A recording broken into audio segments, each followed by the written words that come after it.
Bonsoir à tous. Avant de commencer, je précise que cette histoire est inspirée de témoignages réels anonymes. Les noms et certains détails ont été changés pour protéger les personnes impliquées. Ce n'est pas du journalisme, mais un récit pour réfléchir sur la vie, la jalousie et les conséquences de nos choix. Si vous êtes sensible, peut-être passez votre chemin. Allons-y. Imaginez, vous rentrez chez vous, un soir à Yopougon, après une longue journée de travail. Votre mari vous sourit comme d'habitude.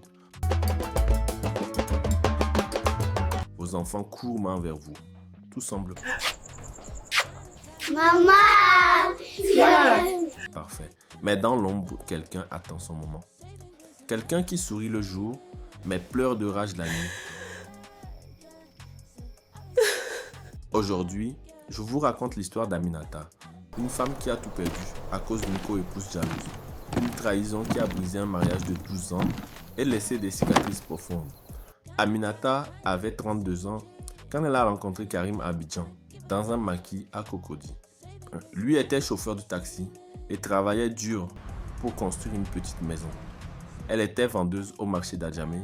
Les affaires ne marchent pas bien aujourd'hui. J'espère que ça va s'améliorer. Élevé par sa tante après la mort de ses parents, ils se sont mariés simplement, avec la famille et quelques amis.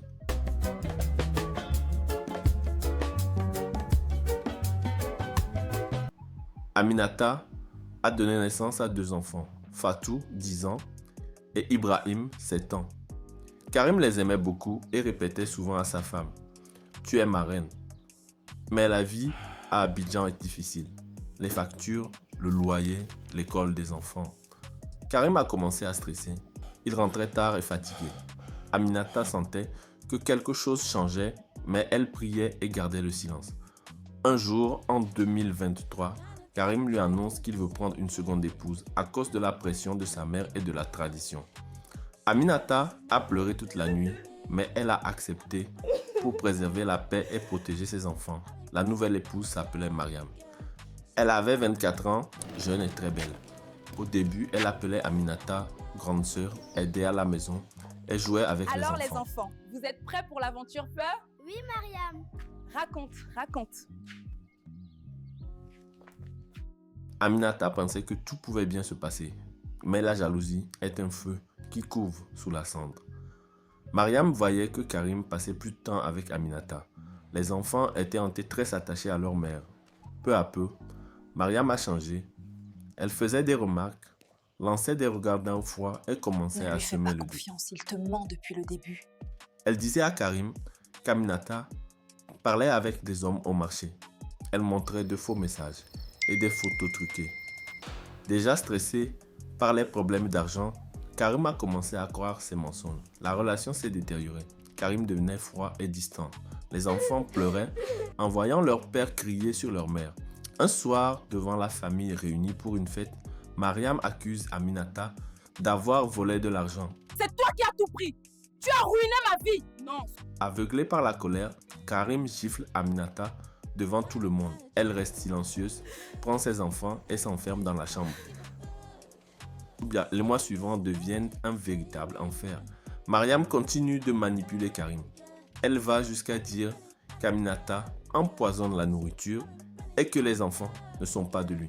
Quand Aminata n'est pas là, Mariam maltraite Fatou et Ibrahim, les insulte et les frappe. Si tu ne m'obéis pas, tu verras ce qui t'attend. Malgré tout, Aminata continue de travailler dur pour nourrir ses enfants. Puis un jour, Karim tombe gravement malade. Fièvre, vomissement, il ne tient plus debout. Mariam affirme qu'Aminata lui a jeté un sort et l'emmène voir un marabout.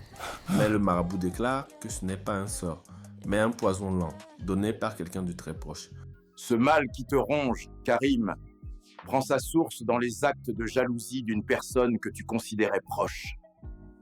Karim enquête et découvre des traces de produits chimiques dans la nourriture que Mariam lui prépare.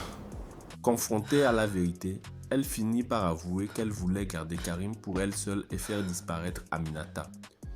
Karim comprend alors qu'il s'est trompé. Il chasse Mariam immédiatement. Tu ne remettras plus jamais les pieds ici. Mais le mal est déjà fait. Aminata, profondément blessée, décide de partir avec ses enfants. Elle retourne vivre chez sa tante à Abobo. Karim supplie, pleure, elle promet de changer, mais elle refuse. Elle lui dit que la confiance brisée est comme un plat cassé. On peut le recoller, mais les fissures restent. Vous voilà enfin. Entrez vite. Merci, tanti. On est tellement fatigués. Aujourd'hui, en 2026, Aminata élève ses enfants seule. Elle a ouvert un petit commerce et a retrouvé le sourire. Les enfants vont bien à l'école. Karim vit seul avec ses regrets. Quant à Mariam, elle est retournée au village et personne ne sait ce qu'elle est devenue. La jalousie est un poison plus dangereux que n'importe quel sort.